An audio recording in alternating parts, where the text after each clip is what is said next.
تقرب فيه بخسرة كان كمن تقرب بفريضة كان كمن تطوع بفريضة فيما سواه۔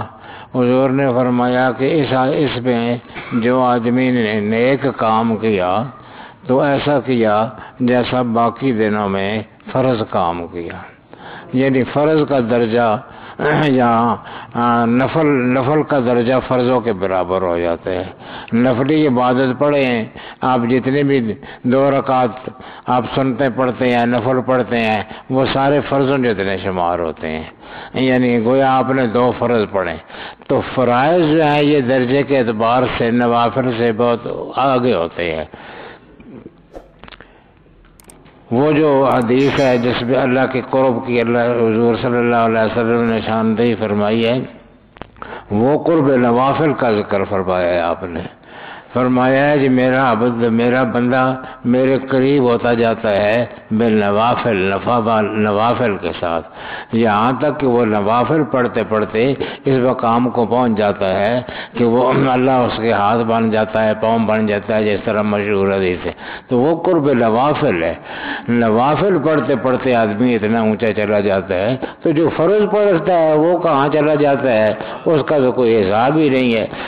اس لیے یہ حضور نے فرمایا کہ اس میں جو آدمی نفل ادا کرتا ہے تو وہ ایسے ہوتا ہے کہ باقی دنوں میں فرض ادا کیا، اور فرمایا کہ جو اس میں فرض ادا کرتا ہے وَمَنْ أَدَّى فِيهِ فَرِيضَةً، اس میں جو فریضہ ادا کرتا ہے كَانَ كَمَنْ أَدَّى 70 فَرِيضَةً فِيمَا فِضَى، وہ ایسے ہوتا ہے جس طرح باقی دنوں میں اس نے 70 فرض ادا کیے ہوں۔ یعنی نماز جو ہے وہ تو پہلی کم از کم 10 اور 50 تو شروع سے چلا آتا ہے، وہ بھی 70 کے ساتھ جب ضرب دی جائے گی تو ایک نماز کے کتنے بڑے درجات بن جائیں گے۔ تو عجیب اللہ کی شان رحمت ہے، بہت کرم ہے، بہت عنایت ہے اس کی۔ تو حضور صلی اللہ علیہ وسلم اس کا بہت اہتمام فرماتے تھے، فرض کا بھی تو نفل کا بھی۔ نفلوں کا تو بہت زیادہ اہتمام تھا حضور صلی اللہ علیہ وسلم کا، اور فرائض کا بھی بہت اہتمام فرماتے تھے۔ اور ان حضور صلی اللہ علیہ وسلم نے ہی یہ سحری اور افطاری کا نظام مروج فرمایا۔ یہ بھی اللہ کے ساتھ تعلق کا ایک انداز ہے۔ ہم تو کھانے پینے کے لیے ہم نے سحری اور افطاری رکھی ہوئی ہے، بلکہ وہ بچے کو ماں کہہ رہی ہوتی ہے کہ کھا کے سارا دیہی روزہ رکھتے ہیں کھیتے، اچھا وہ سحری کے وقت یہ کہا جاتا ہے، اور پھر شام کو کہا جاتا ہے کہ کھا ساری دیہی پکا ٹکا رہے ہیں، وہ ایک ہی دیہڑے وہ پکا بھی اس میں چلے پکا ٹکا رہتا ہے، تو اس وجہ سے افطاری خوب کرو، ایسی واسطے سحری خوب کرو۔ میں تو کہتا ہوں کہ حضرت عمر اگر اس زمانے میں باقاعدہ حیات ہوتے تو وہ ہم کو درے مارتے پکڑ کے،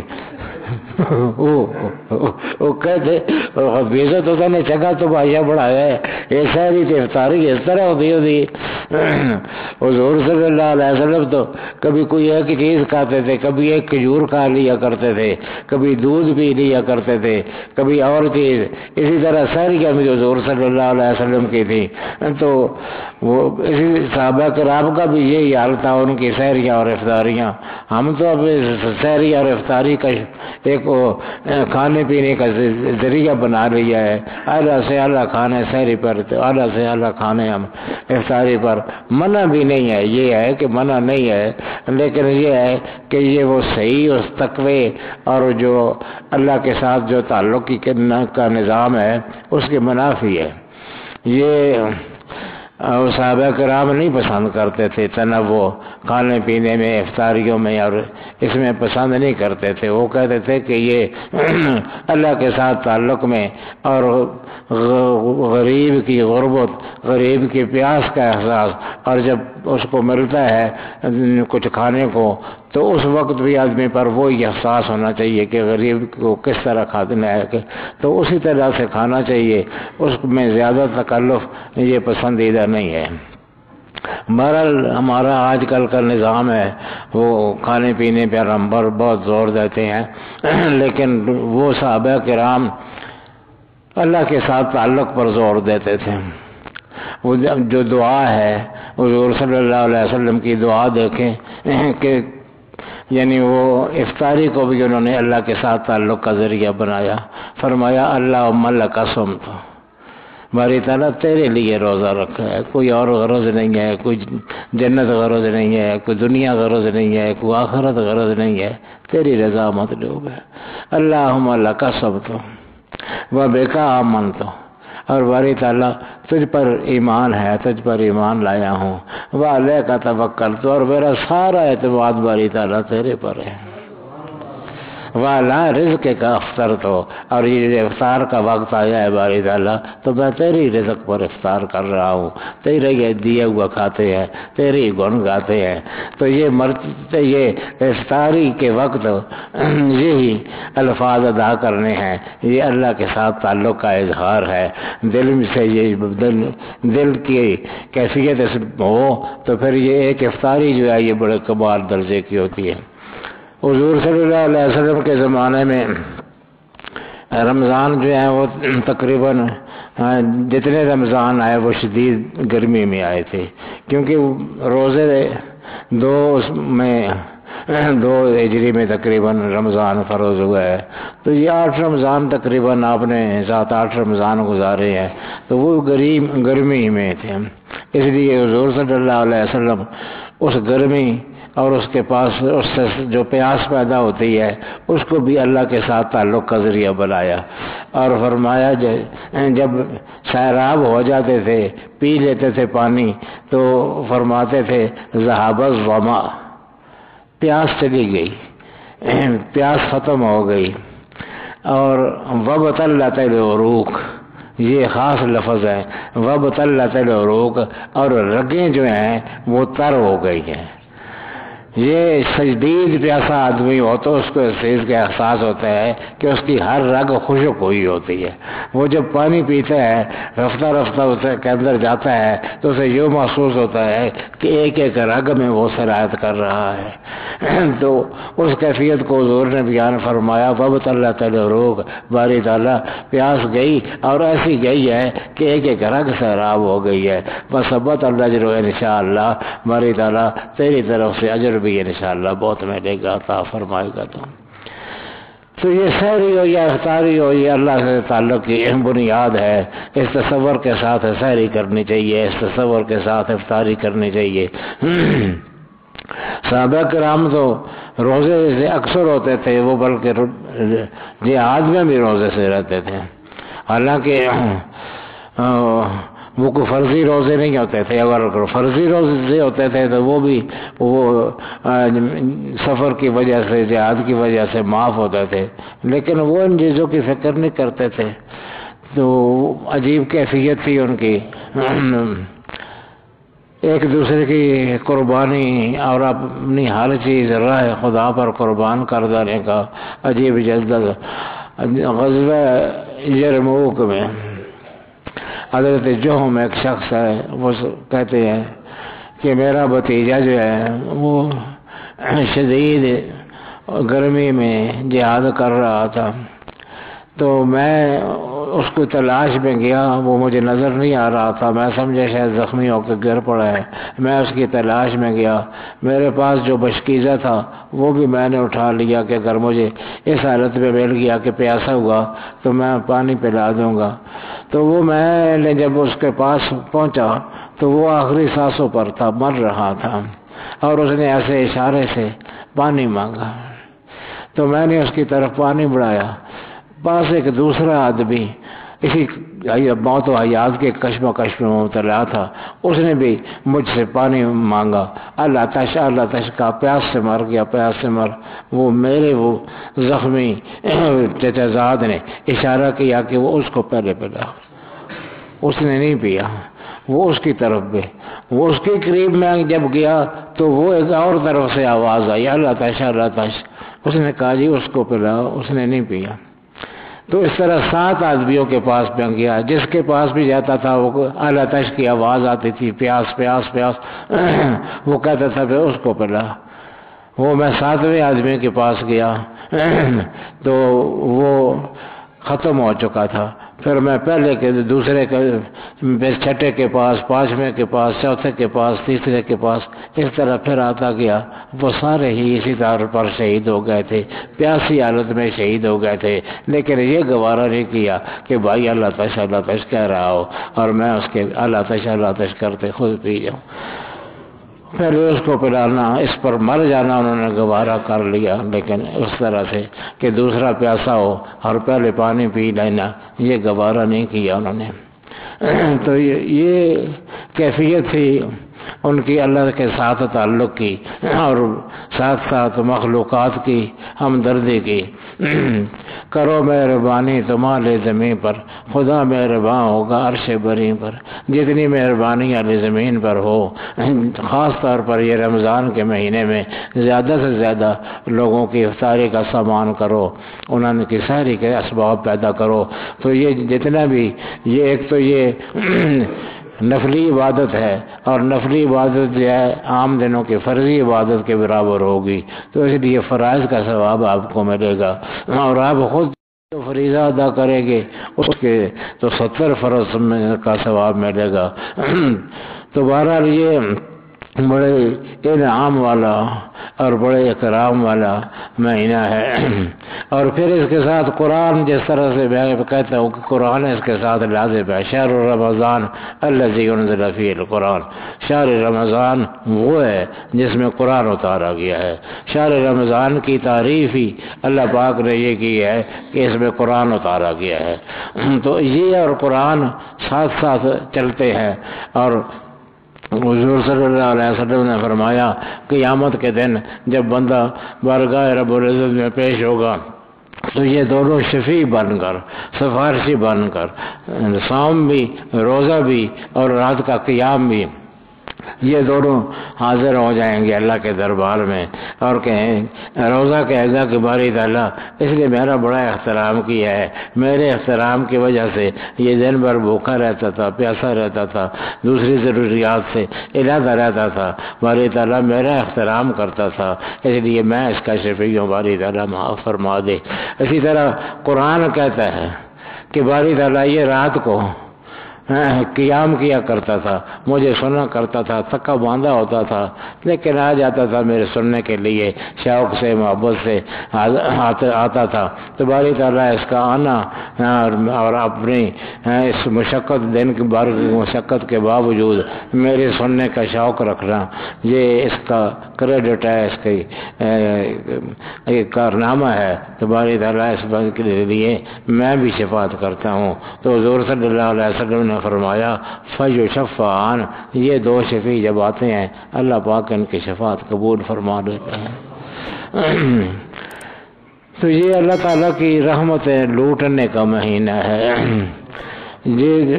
اس لیے یہ بہت سی چیزوں میں یہ روزہ جو ہے یہ کفارے کے طور پر بھی ہے، یعنی یہ اصل میں گناہ بخشوانے والی شے ہے۔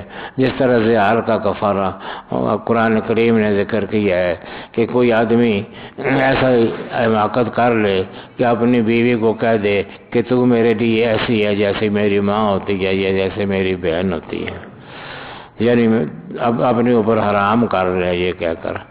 تو اس نے ایک تو حرام کی، حرام تو ویسے بھی کی جا سکتی ہے، کہہ دیتا کہ تو میرے اوپر حرام ہے، لیکن اس نے بیچ میں ماں اور بہن کو شامل کر لیا، تو یہ بڑی حماقت ہے۔ پاکیزہ رشتوں کو ایسے معاملے میں داخل کرنا یہ احمقانہ حرکت ہے۔ اس لیے اللہ پاک نے اس کا کفارہ کافی زیادہ مقرر کیا ہے۔ تو اس میں بھی 60 مسکینوں کا اللہ پاک نے فرمایا فَإِطْعَامُ 60 مسکینہ، 60 مسکینوں کو کھانا کھلاؤ، غلام آزاد کرو، دوسرے وہ علیحدہ چیزیں ہیں، لیکن نہیں۔ فَصِيَامُ شَهْرَيْنِ مُتَتَابِعَيْنِ، 2 مہینوں کے مسلسل روزے رکھنے ہیں۔ جو آدمی اس قسم کی عبادت کرے کہ اپنی بیوی کو ماں بہن کے ساتھ مشابہت قرار دے تو اس کا جو کفارہ ہے وہ ایک تو غلام آزاد کرنا یا 60 مسکینوں کو کھلانا یا 2 مہینے مسرر روزے رکھنے. کتنا بڑا مشکل کام ہے. 1 روزہ آدمی مشکل سے رکھتا ہے، 2 مہینے آدمی روزے رکھنا اب آدمی پر پڑ جائے تو اس کو پتہ چلتا ہے. اب ہمارے تو دل میں کوئی خوف ہی نہیں ہے، احساس ہم نہیں ہوتا ہے ہمیں، لیکن اللہ تعالیٰ نے گویا سخت ناراضگی کا اظہار کیا. تو یہ اسی قسم کا کفارہ صوم کا بھی ہے. صوم اگر کوئی جان بوجھ کر روزہ چھوڑ دے تو اس کو بھی ایسا ہی کفارہ ادا کرنا پڑتا ہے. ایک آدمی حضور صلی اللہ علیہ وسلم کے پاس آیا، کہا یا رسول اللہ ہلاک تو، یا رسول اللہ میں ہلاک ہو گیا، ہلاک تباہ ہو گیا، برباد ہو گیا. حضور نے فرمایا بھی کیا کر بیٹھے ہو؟ کہا یا رسول اللہ میں رمضان میں عین دن کے وقت اپنی بیوی کے پاس چلا گیا. حضور صلی اللہ علیہ وسلم نے وہی کفارہ زہار کا حضور صلی اللہ علیہ وسلم نے ذکر کیا. فرمایا کہ حل تستطیع تو رقبہ، کیا تو اتنی طاقت رکھتا ہے کہ ایک غلام آزاد کرے؟ کہا نہیں یا رسول اللہ غریب آدمی ہوں، غلام آزاد کرنے کے لیے تو بڑا پیسہ چاہیے، غلام بڑا قیمتی ہوتا ہے، غلام نہیں آزاد کر سکتا. فرمایا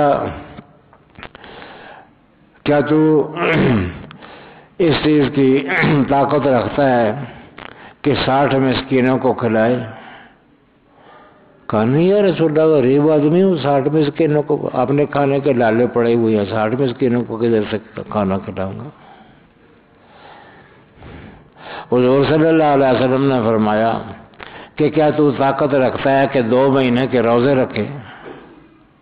فرمایا نہیں یا رسول اللہ 2 مہینے کی، یہ تو ایک یہ مسئلہ ہو گیا ہے، یہ ابتدائی روزوں میں تو 2 مہینے کے روزے کا رکھ سکتا ہے.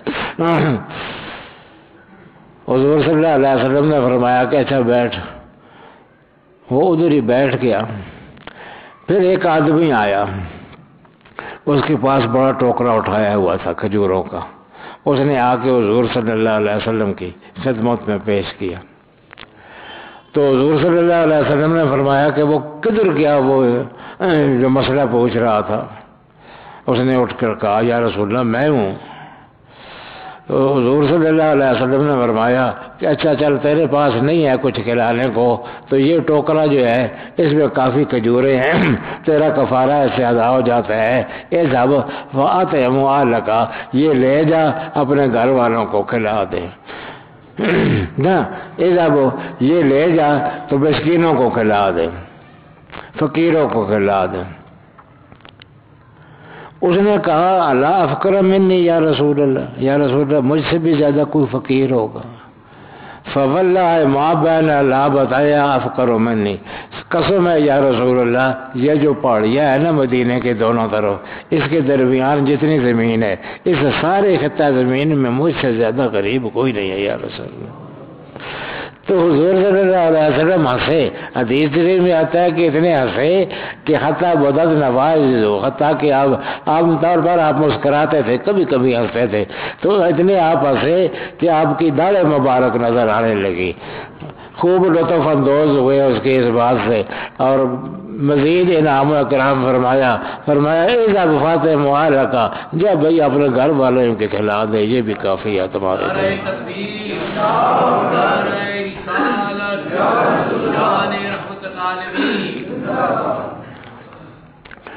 تو دوستو یہ کیفیت ہے. اور یہ بڑے لوگوں کی بڑی باتیں علیحدہ ہیں.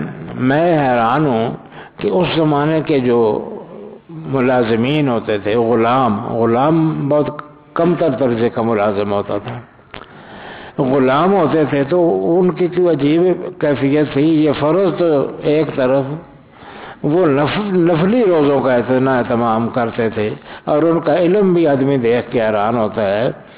حضرت ابن عمر رضی اللہ تعالیٰ عنہ اپنے کچھ دوستوں کے ساتھ سفر پر تھے اور شدید گرمی کا موسم تھا،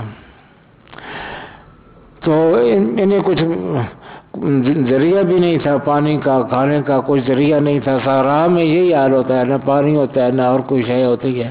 صحرا میں سفر کر رہے تھے، آخر ایک ریوڑ نظر آیا، ایک چرواہا نظر آیا، یہ اس کے پاس گئے، اسے کہا کہ ہم بھوکے ہیں، کچھ کھانے کو یا پینے کو ہو سکتا ہے؟ اس نے کہا جی ہاں ہو سکتا ہے، میرے مالک نے کہا ہے کہ راستے پر گزرنے والا کوئی مسافر اگر دودھ پینا چاہے تو میری بکری بیڑوں سے جس کے بیڑ میں دودھ ہو وہ اس کو پلا دیا کرو، اس لیے میں پلا دیتا ہوں۔ وہ پھر اس نے ہمیں دودھ پلایا، ہم نے کہا کچھ کھانے کو بھی ہے؟ کہا جی ہاں کھانے کو بھی میں کھجوریں لا دیتا ہوں۔ وہ کھجوریں لائیں، اس نے تھوڑی سی وہ کہا جی یہی موجود ہے، وہ کھجوریں کھا لی۔ حضرت ابن عمر نے اس سے کہا کہ تم بھی کھجوریں کھا لو۔ اس نے کہا جی میں نہیں کھا سکتا ہوں، میں روزے دار ہوں۔ یہ بڑے حیران ہوئے کہ اس صحرا میں تپتی ہوئی دھوپ میں اور روزے کا موسم بھی نہیں ہے، رمضان نہیں ہے، تو یہ روزہ سے اس نے کیوں رکھا ہوا ہے؟ بڑی حیرت سے اسے پوچھا کہ تم نے اس موسم میں روزہ رکھا ہوا ہے، حالانکہ روزہ فرض نہیں ہے۔ فرمایا میں اپنے ایام خالیہ کو بھرپور کر رہا ہوں۔ اب یہ اتنی بڑی علمی بات ہے کہ عام آدمی سمجھ ہی نہیں سکتا ہے۔ اس نے کہا کہ میں اپنے ایام خالیہ کو بھرپور کر رہا ہوں، لبریز کر رہا ہوں۔ یہ اصل میں قرآن کریم نے کہا ہے کہ جب جنتیوں کو جنت میں داخل کیا جائے گا اور کہا جائے گا کہ کلو وشربوا ہنیّا، کھاؤ پیو مزے کرو، بما اسلفتم فی الایام الخالیہ، جو ایام خالیہ گزرے ہوئے دنوں میں جو تم نے وقت گزارا ہے جس طرح سے، اس کے عوض آج یہ نعمتیں ان سے لطف اٹھاؤ۔ وہ ایام خالیہ اس غلام کے، اس ان پڑھ کے ذہن میں وہ قرآن کی وہ آیت ہے، اور کتنے پڑھے لکھے غلاموں میں کتنا اللہ کا تعلق اور شعور تھا۔ تو انہوں نے کہا ہے ابن عمر کو کہ جی عام فرض تو نہیں ہے، رمضان نہیں ہے، لیکن اس دن جب آدمی جائے گا اور اللہ پاک فرمائے گا کہ ایام خالیہ جس طرح تم نے گزارے ہیں اس کے عوض میں جنت میں داخل ہو جاؤ، تو میں ان ایام خالیہ کو لبریز کر رہا ہوں تاکہ مزے سے جنت میں چلا جاؤں۔ پھر حضرت ابن عمر نے اسے کہا کہ کھجوریں تو تھوڑی ہم نے کھا لی ہیں مگر اس سے ہماری ضرورت پوری نہیں ہوتی ہے، کوئی چھوٹا بچہ بھیڑ کا یا بکری کا بکروڑا چھوٹا سا نہیں مل سکتا ہے کہ آپ اسے بھون کر کھا لیں؟ کہا جی نہیں، اس کی اجازت نہیں ہے، وہ دودھ وغیرہ کی اور وہ سی چیز کی تو اجازت تھی، لیکن چھوٹا بکروٹا یا بھیڑ کا بچہ یہ دینے کی اجازت نہیں ہے۔ انہوں نے ویسے اس کو آزمانے کے لیے کہا کہ بھئی یہ تو سینکڑوں بکریاں ہیں، تو مالک کو یہاں بیٹھا ہوا تھوڑا ہی ہے، تو ہمیں بکری دے دو، اسے کیا پتہ چلے گا کہ تم نے بکروڑا کوئی دے دیا ہے، ہماری ضرورت پوری ہو جائے گی اور ہم تمہیں بھی کچھ دے دیں گے، اور ایک بکروڑا مالک کو کیا پتہ چلے گا؟ تو اس نے کہا فَأَيْنَ اللَّهُ، پھر جب میں یہ کام کر رہا ہوں گا اس وقت اللہ کے در ہوگا۔ فَأَيْنَ اللَّهُ، وہ اللہ نہیں ہوگا، وہ نہیں دیکھ رہا ہوگا مجھے۔ بس اس کے فَأَيْنَ اللَّهُ نے ایسا اثر کیا حضرت ابن عمر پر کہ وہ ان کی آنکھوں سے آنسو آ گئے اور ان کی زبان پر جاری ہو گیا فَأَيْنَ اللَّهُ فَأَيْنَ اللَّهُ فَأَيْنَ اللَّهُ۔ جب میں کوئی کام آقا کی مرضی کے خلاف کروں گا تو وہ کدھر چلا جائے گا، وہ نہیں دیکھ رہا ہوگا۔ بس وہ واپس ہوئے، پھر کوئی بات ہی نہیں کی انہوں نے، واپس ہوئے اور سارے راستے میں ان کے ساتھ جو ساتھی ہے وہ کہتے ہیں کہ ان کی زبان پر یہی فین اللہ فین اللہ فین اللہ فین اللہ کی کیفیت ان پر طاری ہو گئی۔ گھر آئے، جا کر اس غلام کے مالک کا پتہ کیا کہ وہ مالک کون ہے، اس مالک کے پاس گئے، اسے کہا کہ وہاں فلانی جگہ ایک جگہ بکریوں کا ریوڑ میں نے دیکھا ہے، وہ تمہارا ہے؟ اس نے کہا جی ہاں میرا ہے۔ انہوں نے کہا کہ میں اس کو خریدنا چاہتا ہوں۔ مالک نے کچھ زیادہ قیمت اس کی بتائی، انہوں نے کہا ٹھیک ہے، جو قیمت اس نے بتائی منہ مانگی قیمت اس کو دے دی۔ اسے کہا کہ وہاں ایک غلام بھی رہتا ہے، دیکھ بھال کرتا ہے، تیرا غلام ہے؟ کہ ہاں، کہ میں وہ بھی خریدنا چاہتا ہوں۔ حضرت ابن عمر نے وہ بھی خرید لیا اور پھر واپس گئے وہیں پر، وہاں طویل سفر کر کے پھر وہاں پہنچے، پھر اس غلام کو ملے۔ اس نے کہا جی آپ پھر آ گئے ہیں؟ انہوں نے کہا ہاں میں آیا ہوں، اور میں نے یہ جتنے ریوڑ ہے تمہارا جو جس کی تم نگہبانی کرتے ہو، اس کو میں نے خرید لی ہے، یہ اب میرا ہو گیا ہے۔ اس نے کہا جی ٹھیک ہے، مالک بدل گیا ہے، آپ اب میرے مالک ہیں۔ اس نے پھر حضرت ابن عمر نے کہا کہ میں نے ریوڑ کوئی نہیں تجھے بھی خرید لیا ہے، تیری بھی جتنی قیمت مالک نے مانگی اتنی دے کر تجھ کو خرید لی ہے۔ انہوں نے کہا جی بڑی اچھی بات ہے، آپ کی غلامی میں آ گیا ہوں۔ انہوں نے کہا اور تیسری بات یہ ہے کہ میں نے چونکہ یہ ریوڑ خرید لیا ہے، اب اس کے جو میں کر سکتا ہوں، تجھے بھی خرید لیا ہے، تو میں اس کے اب یہ کر رہا ہوں کہ تجھے اللہ کے لیے آزاد کر رہا ہوں۔ میں نے تجھے آزاد کر دیا، تو میری طرف سے کوئی پابند نہیں ہے، مکمل آزاد ہے۔ اور دوسری بات یہ ہے کہ یہ ریوڑ بکریوں کا جو میں نے خریدا ہے، یہ میں تجھے ہبہ کرتا ہوں، تجھے عطا کرتا ہوں۔ نعرہ تکبیر، نعرہ رسالت، غلامان مصطفیٰ۔ تو کیسے اللہ کے ساتھ تعلق والے لوگ تھے، اور اللہ کے ساتھ جو تعلق رکھتا تھا اس کے کتنے قدردان تھے وہ۔ منہ مانگی قیمت پر ریوڑ خریدا، منہ مانگی قیمت پر غلام خریدا، پھر اسی کو ہبہ کر دیا، اس کو بھی آزاد کر دیا۔ تو یہ وہ لوگ ہیں، غلامان مصطفیٰ ہیں، یہ قدر کیا کرتے تھے لوگوں کی۔ تو بہرحال اس قدر کا سبب وہ روزے کے ساتھ اس کا شغف بنا، اور یہ اس کا یہ کہنا کہ میں نے ایام خالیہ کو بھرپور کرنے کے لیے اس گرمی میں روزے رکھے ہوئے ہیں۔ اللہ پاک ان سب کے درجات بلند فرمائے اور ان کو عالی مقام نصیب فرمائے۔